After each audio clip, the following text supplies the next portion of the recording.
NASCAR goes to Bristol, one of the final 3 before the chase. Kevin Harvick talks preparation for the chase. And it's official, Carl is going to Gibbs. Raceline is brought to you in HD by Mechanics Wear Gloves, the #1 glove in NASCAR. Available at Lowe's. By Ford. Go to Ford Always Racing to see the latest from Ford Racing.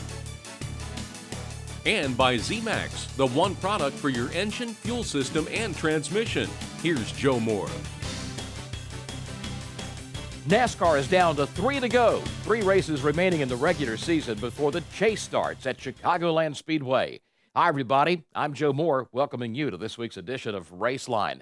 The headlines from last week at Michigan: Jeff Gordon, the 24 team, on fire. Another week of trouble for Jimmy Johnson. Roush Fenway teams continue to struggle, and the Penske teams are going to be tough contenders for this year's title. Let's start with 2 of those stories. Jeff and Joey on the front row last Sunday, and these 2 were the story of the race. Without a doubt, they were in the class of their own.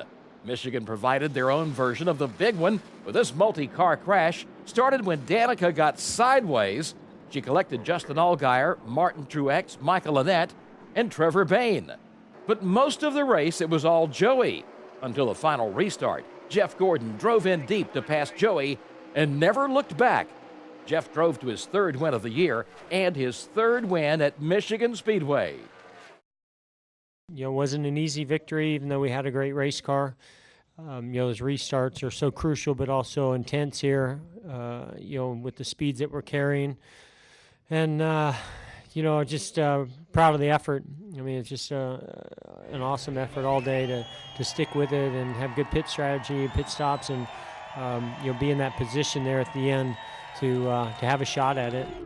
Still 12 winners on the year so far. 4 spots still open for the winless drivers based on points. They are Matt Kenseth, Ryan Newman, Clint Boyer, and Greg Biffle. Casey Kane, Austin Dillon, and Kyle Larson are outside the envelope, but within 24 points of making the cut. Kevin Harvick had a great run at Michigan, finishing 2nd, and he joins us here today on Raceline. Kevin, pretty good run last week, and really overall a good month you're having right now. Yeah, we've had a great month, and obviously Michigan has been our 2nd place finishing track for the last couple of years. That's the 4th time in a row, but definitely the 24 definitely had the best car all day, and we were 2nd or 3rd place car, and were able to put together the whole day and finish where we ran. So that was the most important thing for us. Next stop is Bristol this weekend. You've won there, but not since 2005. What kind of frame of mind are you in for this week's race, Kevin? Well, I have to be really positive about it because my crew chief, that's his favorite track. So we're going there with a really positive outlook on things. We had a great car at the beginning of the year, and hopefully we can come back and have a great race again. So Bristol's just one of those places you just kind of never know what you're going to get, and with the weather and the grooves and everything that comes with it. So it's definitely always an interesting race. Kevin Harvick, driver of the Budweiser Chevy at Stewart-Haas Racing, one of the 12 drivers locked into the chase. So how do you prepare for that? We'll ask him later today on Raceline. Here's a look at this week's championship points on our Ford scoreboard. Ford, race tough, work tough. Win a new Ford F-150 and join Brad Keselowski's race team at Homestead. Enter at racetoughworktough.com.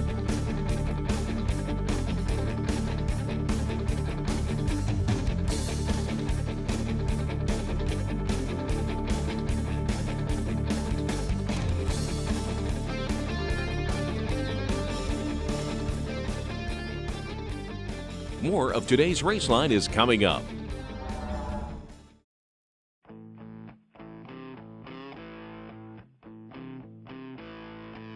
At Mechanics Wear, our roots are in racing, but our gloves are everywhere. No matter what the job, no matter where it is, and no matter what the conditions, Mechanics Wear has the perfect glove to get the job done right every time. You can work faster, work safer, and work cleaner. Mechanics Wear, the tool that fits like a glove. You know, millions of people have saved with Progressive, so I get invited to quite a few family gatherings. Heck, I saved Judith here a fortune with discounts like Safe Driver, Multi-Car, Paperless. You make a mighty fine Mrs. Milady. I'm not saying Mark's thrifty. Let's just say I saved him $519, and it certainly didn't go toward that ring. Am I right? So visit Progressive.com today. I call this one the Roblox. NASCAR News is brought to you by the Motor Racing Network. Listen on a station near you or at motorracingnetwork.com. Here's Tiffany Ricardo. The worst-kept silly season secret of 2014 was finally made official last week. Our Jeff Taylor confirms Carl Edwards has announced his new team for next year. That's right, Tiffany. After weeks of speculation, it is now a done deal. Carl Edwards will be driving for Joe Gibbs Racing in 2015. And if you ask Carl, the drivers at Joe Gibbs Racing, or the coach himself, everyone is thrilled that Carl's on board. If you look at the talent sitting in that front row and those three chairs, it's massive. So for me to be able to learn from those guys, I mean, I know how good Matt Kenseth is. I was fortunate enough to be on his team for a long time, and I think it'll be a neat opportunity to learn from some guys. You know, if you look at where I'm at right now, I get driven every week by Greg Biffle and Ricky Stenhouse. I mean, these guys. So the opportunity to work with new guys and learn new things, that's really exciting for me. There's a high value on having teammates that can win each and every week. When I came over here, it was one of the things I really looked forward to, and it was also something I was kind of nervous about. I was like, I don't want to get whipped by my teammates every single week, So, certainly adding Carl to that mix is another guy that can go out and win on any given week. He can win a championship. So I think that's good for all of us. I think it'll make us all better.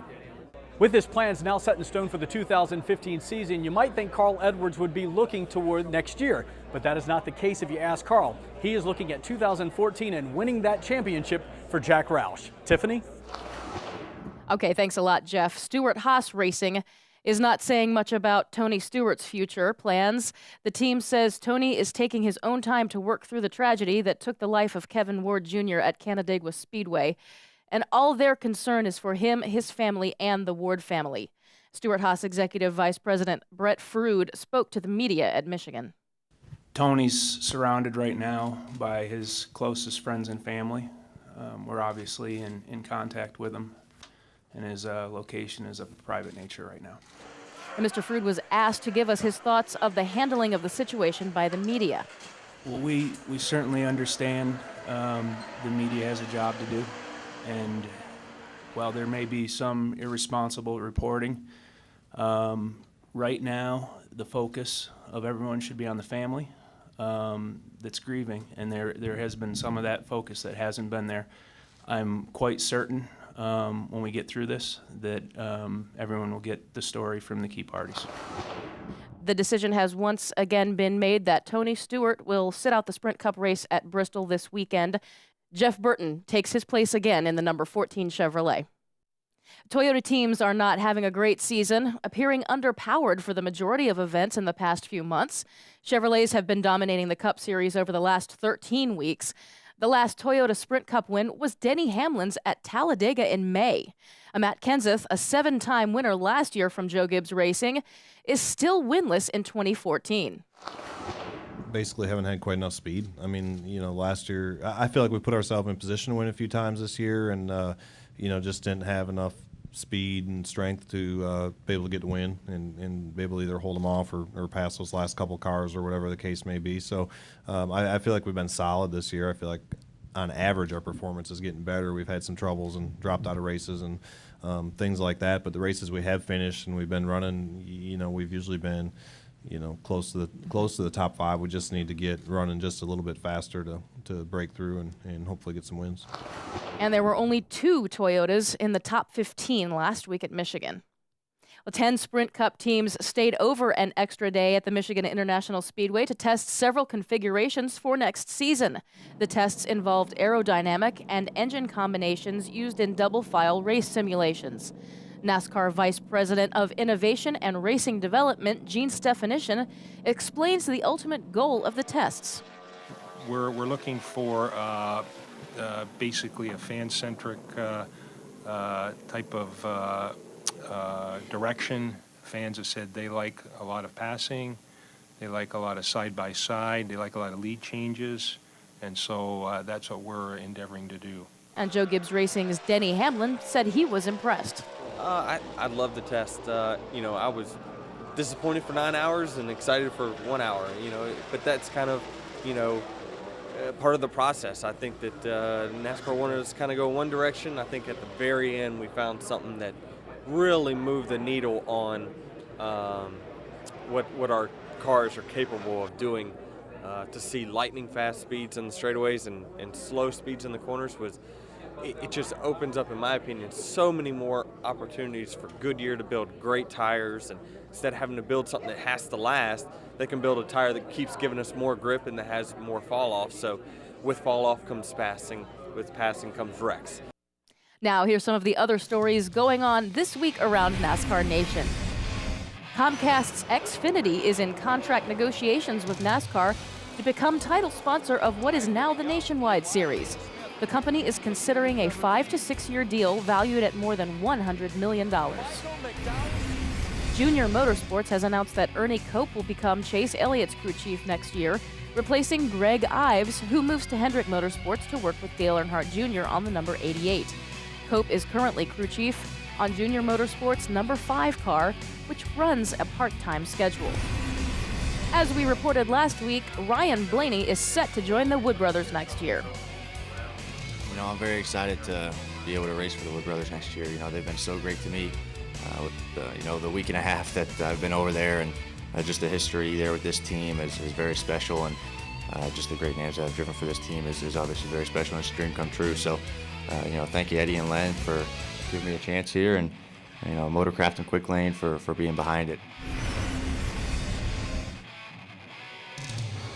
And there are some changes in next year's Sprint Cup Series schedule. Evidently, Atlanta will be moved to the second race of the year, and Darlington's Southern 500 goes back to its traditional date on Labor Day. Sources say the full schedule could be out as early as this weekend. There's more Raceline right after these important messages.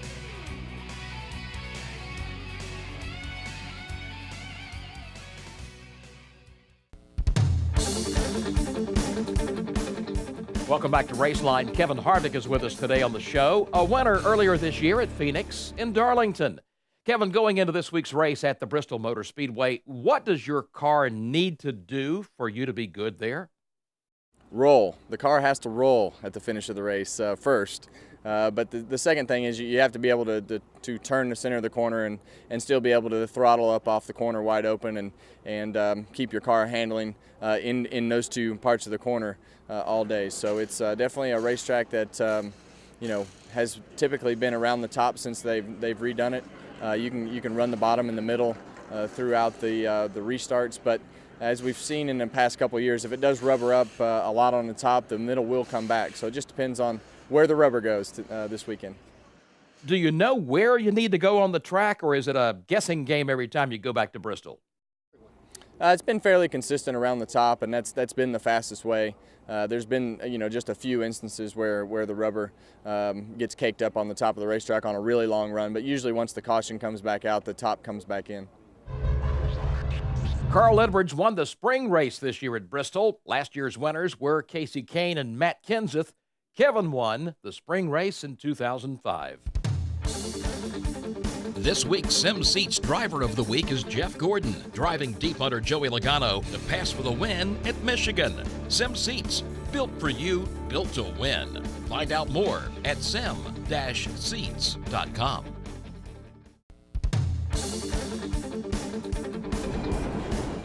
I think it's safe to say that most NASCAR fans really deep down inside would love to try driving a race car.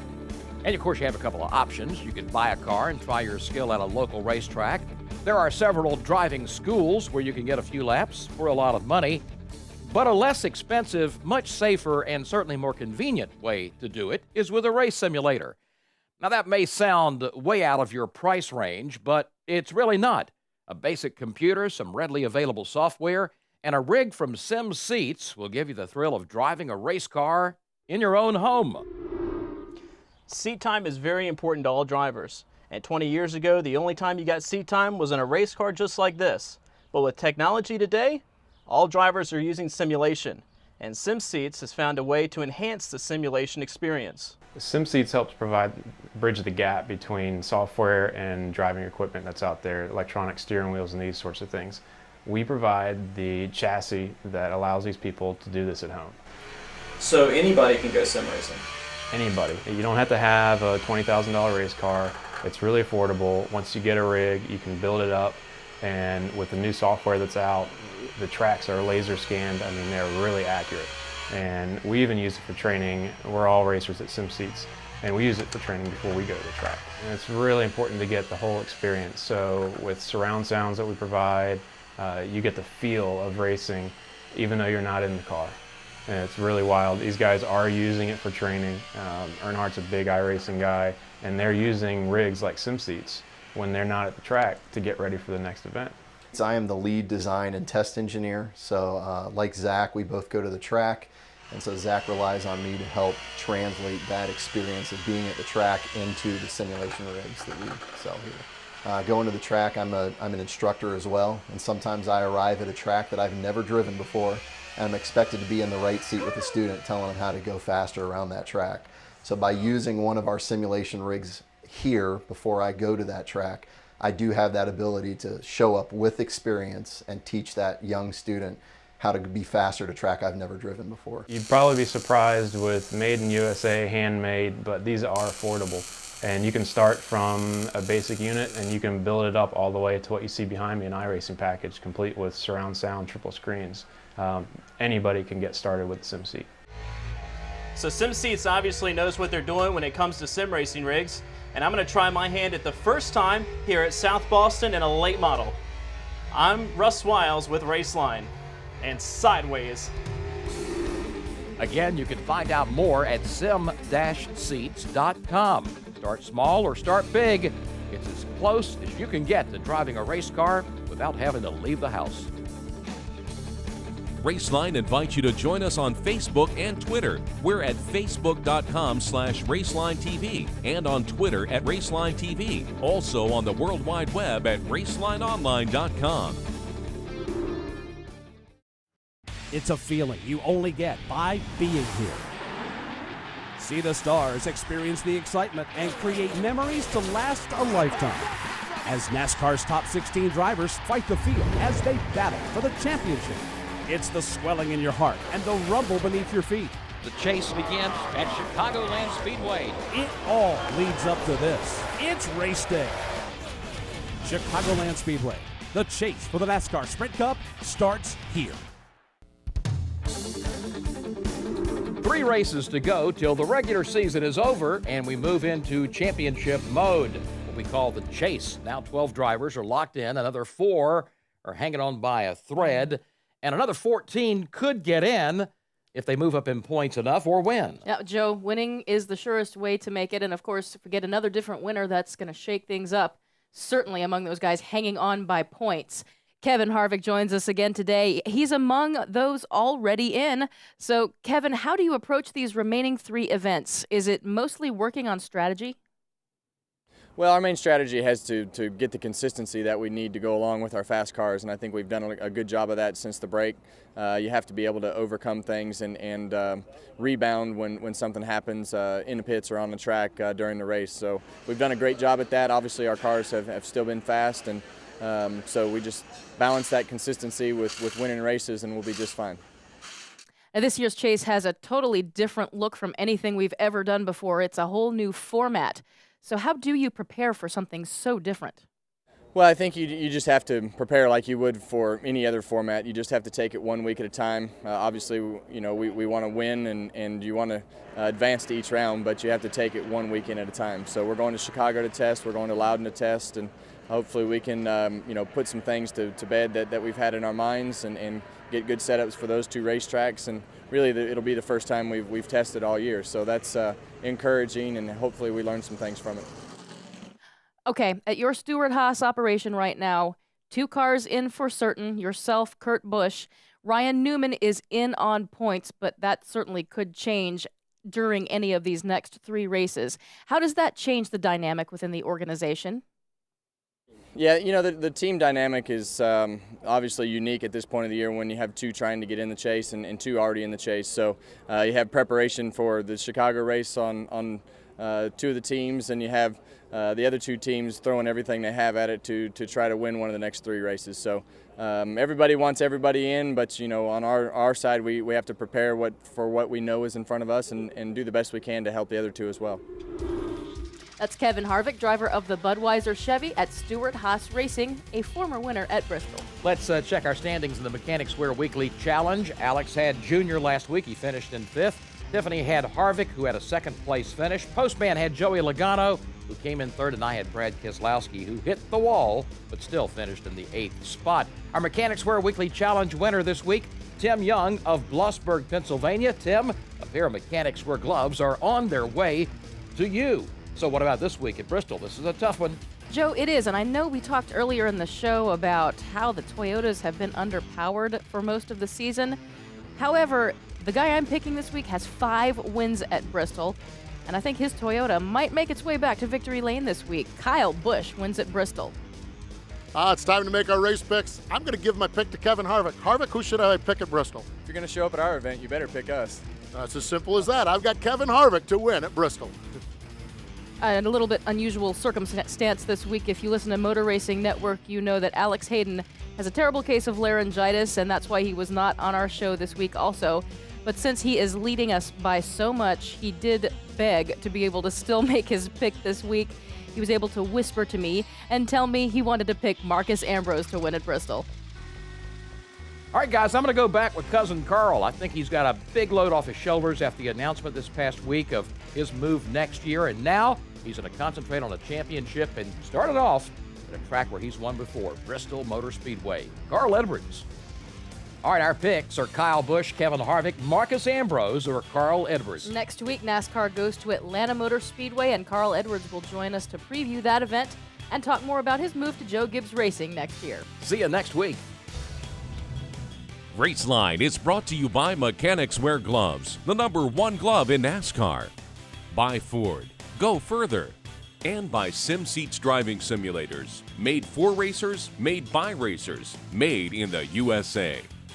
Raceline is produced in Chesapeake, Virginia by Raceline Productions, Jomo Incorporated, and Stargazer Media. Join us next week for another edition of Raceline. I'm Jeff Moreau.